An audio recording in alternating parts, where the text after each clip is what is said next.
I never thought a night meant to celebrate my sister's happiness would become the most humiliating moment of my life.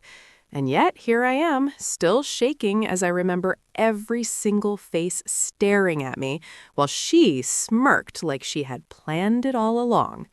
It all started when I arrived at the elegant engagement party for my sister, Rachel Miller, in a hall filled with sparkling lights, delicious food, and laughter echoing from every corner. And I tried to put on a polite smile as I greeted distant relatives and friends who had flown in for this special night. But I could feel the tension building as Rachel, wearing her perfectly tailored dress, marched up to me in front of everyone and whispered something cruel enough to make me freeze. Before I reveal exactly what she said, let me introduce myself properly. My name is Emily Carter, and I've always been the responsible, quiet one in our family, the kind of sister who quietly handles things behind the scenes while others take the spotlight. So when Rachel began making subtle remarks about my life choices, my career, and even my love life, I tried to laugh it off, hoping no one would notice how hurt I was. But she wasn't done. Within moments, she moved closer to the microphone, pretending to announce something cheerful to the guests, when suddenly her voice dripped with sarcasm as she loudly declared that I had always been the family failure and questioned why anyone would ever expect me to achieve anything meaningful, causing a stunned silence to fall over the room while whispers spread faster than wildfire. And I could feel my face burning as the humiliation washed over me.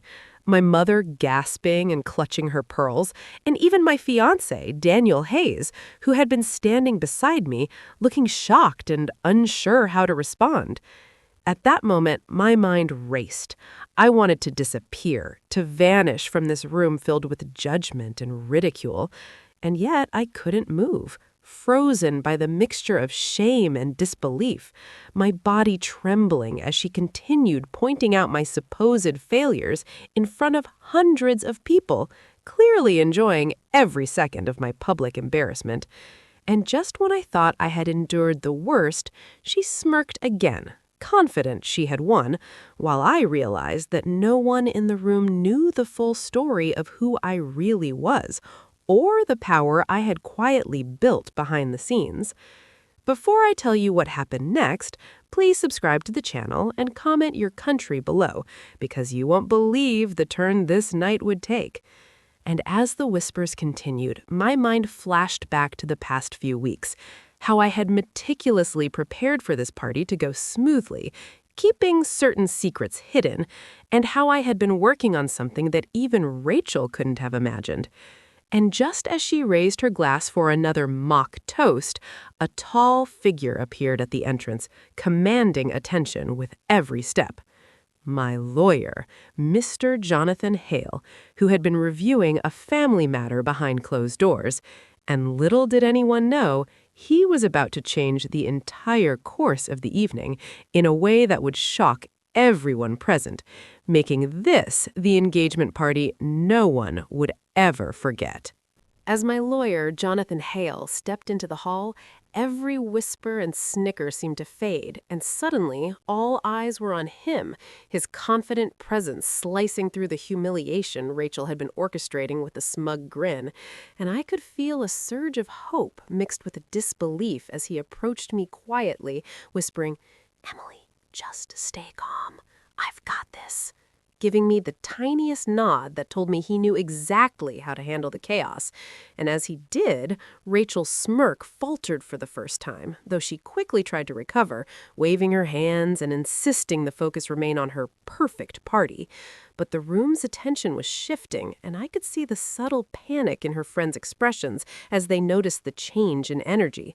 I wanted to say something, but I remembered Jonathan's words, so I let him take the lead. and within moments, he began asking pointed questions about the party arrangements, gently guiding the conversation toward the contracts, guest lists, and even the family inheritance matters that Rachel had always assumed I had no control over. And every sentence he spoke seemed to tighten the invisible net around her, making her glance nervously toward our parents, who were now murmuring among themselves, clearly questioning why Jonathan had been brought here. And I realized that all the careful preparations I had made in secret were about to pay off in the most spectacular way possible.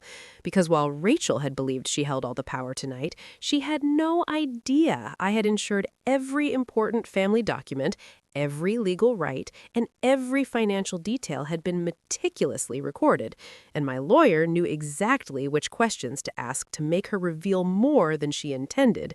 The guests, who had been enjoying the spectacle of my supposed failure, were now leaning forward, sensing that the evening had taken a dramatic turn, and I could see the panic growing in Rachel's eyes, her hands trembling slightly as she tried to maintain composure while answering Jonathan's carefully structured questions, revealing not just the truth about the party's organization, but also her own mistakes, mismanagement, and long-standing assumptions about me being powerless.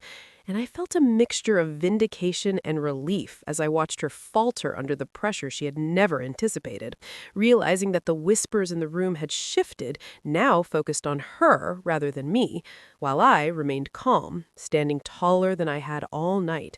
And Jonathan gave me a subtle nod, letting me know it was my moment, the exact point where the tide had turned in my favor, and I could finally see the beginnings of shock spreading across the faces of those who had been enjoying my humiliation just moments before, because they had no idea that the quiet sister, the one they had underestimated, had already set the stage for this reversal.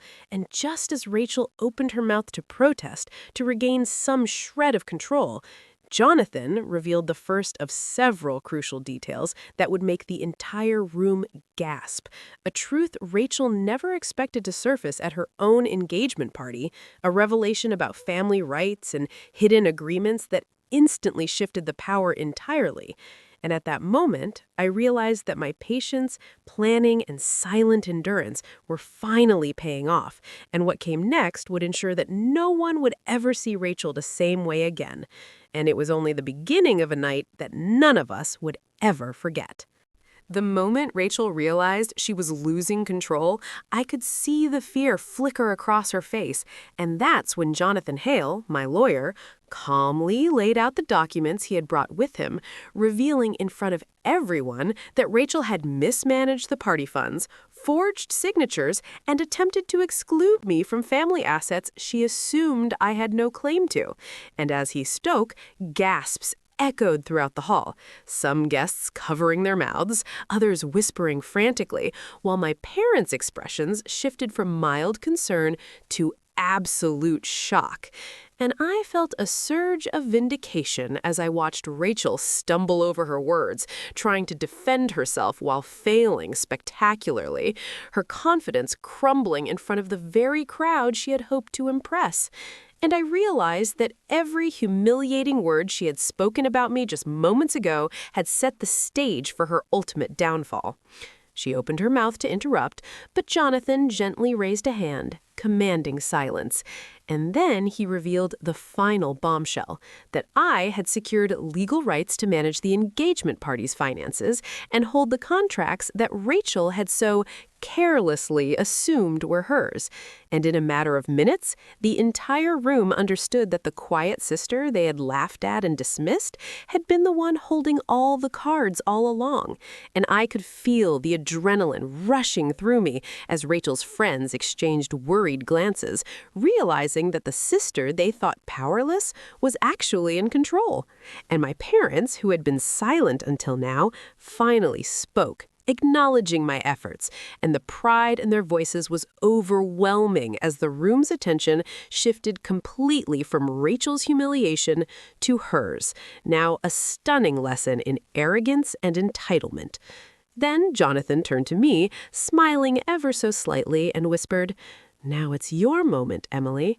And I stepped forward, calm and composed, my voice carrying over the stunned crowd, as I addressed Rachel directly, not with anger, but with a quiet authority that made everyone lean in.